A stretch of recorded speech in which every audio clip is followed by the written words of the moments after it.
রাতের নীরবতা নেমে এসেছে। একজন স্নেহভরা বাবা তার ছোট্ট সন্তানকে আদর করে শুইয়ে দিলেন।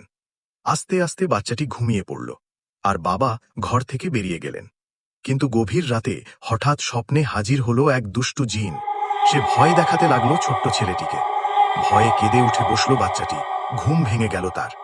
অতপর তাড়াহুড়ো করে ঘরে চলে এলেন বাবা। তিনি সান্ত্বনা দিলেন তার আদরের সন্তানকে, বললেন, ভয় পেও না, আল্লাহ আমাদের রক্ষা করেন। তারপর বাবা একটি সুন্দর দোয়া শিখিয়ে দিলেন। ছোট্ট বন্ধুরা, তোমরা কি জানো ঘুমের মধ্যে ভয় পেলে কোন দোয়া পড়তে হয়? না জানলে আমি বলে দিচ্ছি, তোমরা শিখে নাও। আউযু বিল্লাহি মিনাশ শাইতানির রাজিম মানে হলো, আমি আল্লাহর কাছে আশ্রয় চাই শয়তান থেকে। তাহলে এবার থেকে যদি কখনো ভয় পাও, এই দোয়াটা মনে করে পড়বে, ইনশাআল্লাহ ভয় কেটে যাবে। আর ছেলেটি সেই দোয়া পড়তে পড়তে শান্ত মনে আবার ঘুমিয়ে পড়ল।